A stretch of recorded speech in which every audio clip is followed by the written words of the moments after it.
সাধাৰণ ঘৰৰ ল'ৰা কংগ্ৰেছ দলত নেতৃত্ব ল'ব নোৱাৰে আৰু থাকিব নোৱাৰে। বিশেষকৈ অসম প্ৰদেশ কংগ্ৰেছত হিন্দু ল'ৰা আৰু সাধাৰণ ঘৰৰ পৰা অহা ল'ৰা থাকাৰ বৰ্তমান পৰিৱেশ একেবাৰেই নাই। কংগ্ৰেছৰ আজি 3জন পৰ্যবেক্ষক টিকেট সিলেকশ্যনৰ কাৰণে অসমৰ বিভিন্ন জাগাত বৰ্তমান ভ্ৰমণ কৰি আছে।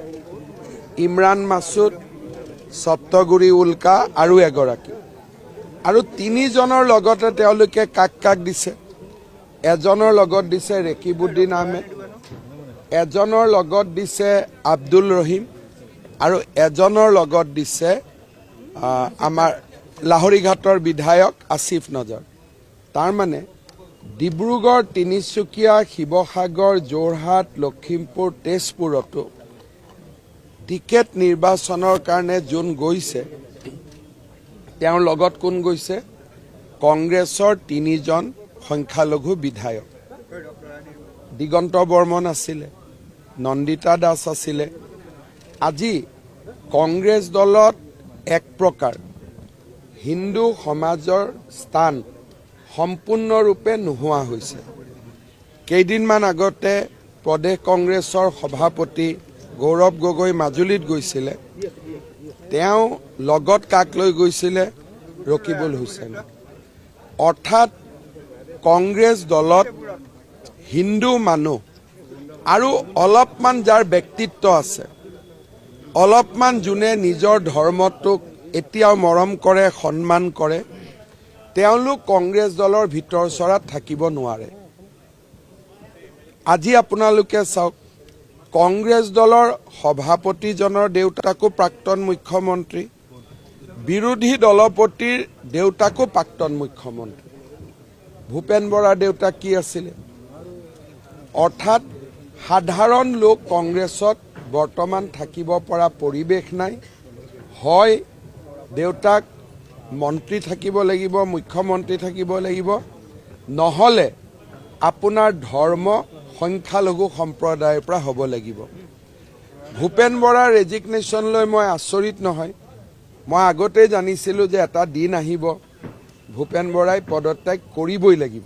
কালি মই গধূলি তেওঁৰ ঘৰত যাম আৰু ভৱিষ্যত ৰাজনীতি তেওঁ মনত কি ভাবিছে বা কি কৰিব খুজিছে মই খবৰ ল'ম। বৰ্তমানলৈকে বিজেপি দলৰ লগত তেওঁ কোনো যোগাযোগ কৰা নাই। হয়তো কিছুমানে পদত্যাগ কৰাৰ পিছত অলপ স্পেচো ৰাখি থৈ দিয়ে। বৰ্তমানলৈকে মোৰ লগত প্ৰত্যক্ষ পৰোক্ষভাৱে যোগাযোগ নাই। কিন্তু মই যাৰ থ্ৰুদি খবৰ দিব পাৰোঁ মই খবৰ দিছোঁ যে অহাকালি গধূলি তেওঁৰ ঘৰত মই এপাক যাম বুলি। কেছটো চলি থাকিব। কেছ কেনেকৈ শেষ হ'ব? এইটো য'ত কিবা গোচৰ আছে, বিজেপিত জইন কৰিলেতো আৰু বা কংগ্ৰেছৰ পৰা ৰিজাইন দিলেতো গোচৰ নোহোৱা নহয়। গতিকে যিখিনি তেওঁৰ ওপৰত মহিলা আয়োগৰ নটিচ আছে তেওঁ তাৰ উত্তৰ দিব লাগিব। সেইটোৰ লগত ইয়াৰ কোনো সম্পৰ্ক নাই। কিন্তু সিদিনাখনো ঘটনাটো কি, তেওঁ যিটো ভংগীমা কৰিছিলে তাৰ মিনিংটো আছিলে যে গৌৰৱ গগৈয়ে মোক বাঁহ দি আছে। গতিকে এই কথাখিনি তেওঁ নিজৰ ভংগীমাটো কি ভংগীমা দিছিলে তেওঁ বিৱৰণীটো দিলেই হৈ গ'ল। কাৰণ ভিডিঅ'টোতো আছেই, অডিঅ'টো আছেই, ভিডিঅ'টো তেওঁ বৰ্ণনা কৰিলেই হ'ব। আৰু অসমীয়াত আমি বাঁহ দিয়া শব্দটো আমি পাতোঁ। আৰু বিজেপি দলৰ পৰা ভূপেন বৰা ডাঙৰীয়াক বিধায়ক কৰাৰো আমি চেষ্টা কৰিম। কাৰণ সৰ্বসাধাৰণ পৰিয়ালৰ সন্তানক কংগ্ৰেছে স্বীকৃতি নিদিয়ে। মুক্ত অসমৰ বিজেপিয়ে মুখ্যমন্ত্ৰী পাতিছে। গতিকে আমি সদায় ব্লু ব্লাডৰ যিটো ৰাজনীতি তাৰ আমি বিপৰীত পক্ষত থাকোঁ। ভূপেন বৰাৰ ৰেজিগনেশ্যন লেটাৰ যিখন মই দেখা পাইছোঁ তাত 2টা পইণ্ট আছে। ৰকিবুল হুছেইনে কংগ্ৰেছ দলক তেওঁ এতিয়া গ্ৰাস কৰি লৈছে। তাৰ কাৰণটো কি? অহাবাৰ গৌৰৱ গগৈয়ে যোৰহাটত ইলেকশ্যন নেখেলে, তেওঁ অহাবাৰ নগাঁও লোকসভাত ইলেকশ্যন খেলিব।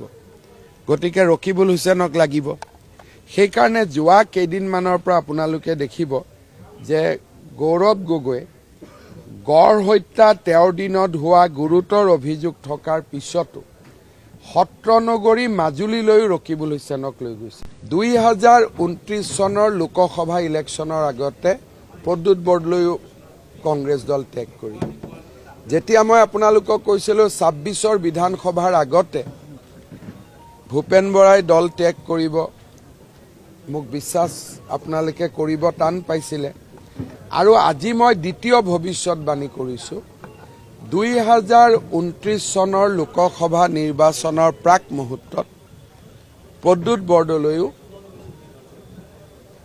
কংগ্ৰেছ দল ত্যাগ কৰিব। আমি ৰাজ্যসভাৰ ইলেকশ্যন আছে, ভোট 3টাটো আমাক লাগিব।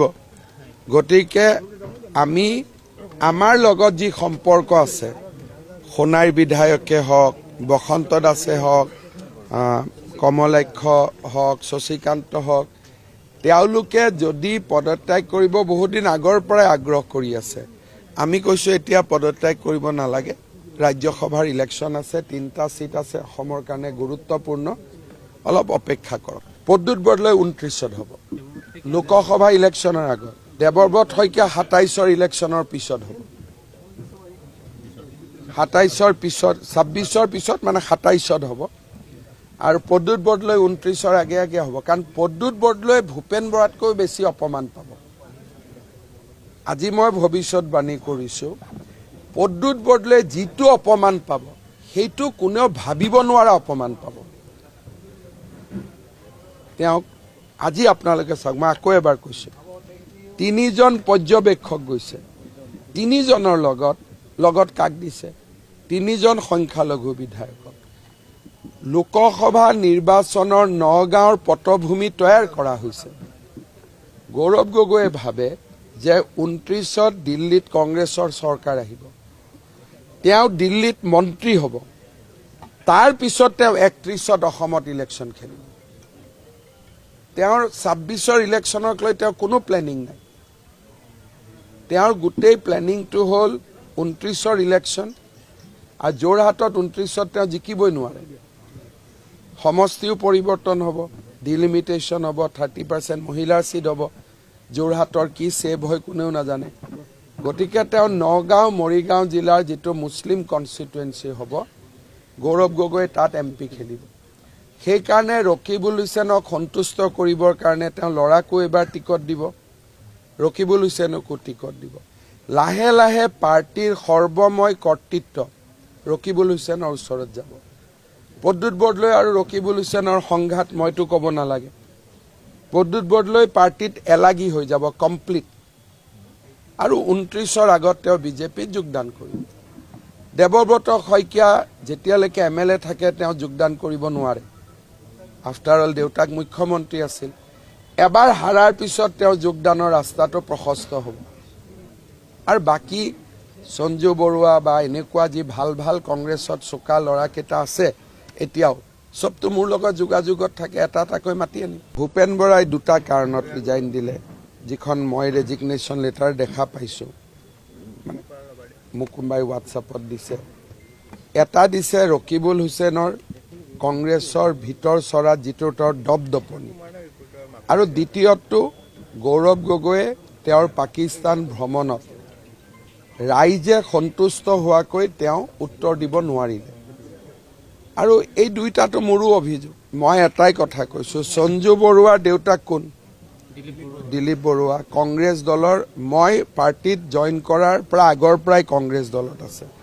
তেওঁৰ ককা দেউতাক কোন? ফ্ৰীডম ফাইটাৰ, কিন্তু মন্ত্ৰী বা বিধায়ক নহয়। গতিকে কংগ্ৰেছত অকণমান আত্মসন্মান থকা যিমান হিন্দু মানুহ আছে, অহা 2 বছৰত তেওঁলোক পাৰ্টিত থাকিব নোৱাৰে। অসমৰ ৰাজনীতি এটা ভয়াৱহ দিশত গৈ আছে, আৰু 2027ত চেঞ্চাছ ৰিজাল্ট ওলোৱাৰ পিছত অসমত যিটো ভয়ংকৰ পৰিৱেশ হ'ব গৈ আছে, কংগ্ৰেছ দলৰ ভিতৰত কোনো হিন্দু লোক থাকিব নোৱাৰে। তাত পৰিৱেশে নাই। এতিয়া বহুত জাগাত কংগ্ৰেছৰ বহুত অফিচত ইতিমধ্যে ধৰ্মীয় ব্যৱস্থা আৰম্ভ হৈছে হাইলাকান্দি শ্ৰীভূমি। লাহে লাহে ই ৰাজীৱ ভৱনো পাবহি আৰু মইতো কংগ্ৰেছৰ প্ৰত্যেকজন নেতাৰ লগতে মই কথা পাতি থাকোঁ, মোৰ যোগাযোগো থাকে আৰু মই যেতিয়া আপোনালোকক কওঁ তেতিয়া কোনোবাই বিশ্বাস কৰে, কোনোবাই নকৰে।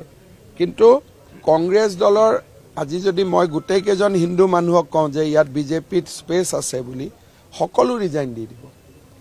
এতিয়া কংগ্ৰেছ দলত গৌৰৱ গগৈ থাকিব, ৰকিবুল হুছেইন থাকিব আৰু জয়ন্ত বৰুৱা থাকিব। দেৱব্ৰত শইকীয়াটো এবাৰ ইলেকশ্যন হাৰিব। প্ৰতিদিনৰ জয়ন্ত বৰুৱা থাকিব, প্ৰতিদিনৰ জয়ন্ত বৰুৱা থাকিব কংগ্ৰেছত, কাৰণ বিজেপিত তেওঁক আমি নলওঁ। দ্বিতীয়তে ৰকিবুল হুছেইন থাকিব, তৃতীয়তে গৌৰৱ গগৈ থাকিব। দেৱব্ৰত শইকীয়া এইবাৰ ইলেকশ্যন হাৰিব। হাৰাৰ পিছত বাইদেউক কৈ দেৱব্ৰত শইকীয়াক আমাৰ পাৰ্টিত লৈ লওঁ, কাৰণ হিতেশ্বৰ শইকীয়াৰ প্ৰতি মোৰ ঋণ আছে। গতিকে ইলেকশ্যনত হাৰাৰ পিছত বাইদেউক কৈ তেওঁক মই আমাৰ পাৰ্টিত লৈ লওঁ। আৰু দেৱব্ৰত শইকীয়াও বহুত বেছি সন্তুষ্ট নহয়। তেওঁৰো কথা বাৰ্তা আপোনালোকক মই কি ক'ম, কেমেৰাত কোৱাটো বাদ দিয়ক, অফ কেমেৰা কি কৈ থাকেতো আপোনালোকে জানি। আৰু মোক আপোনালোকে এনেই এইবিলাক সোধে, অফ কেমেৰাটো আপোনালোকক কংগ্ৰেছৰ চবেই কথা কৈয়ে থাকে।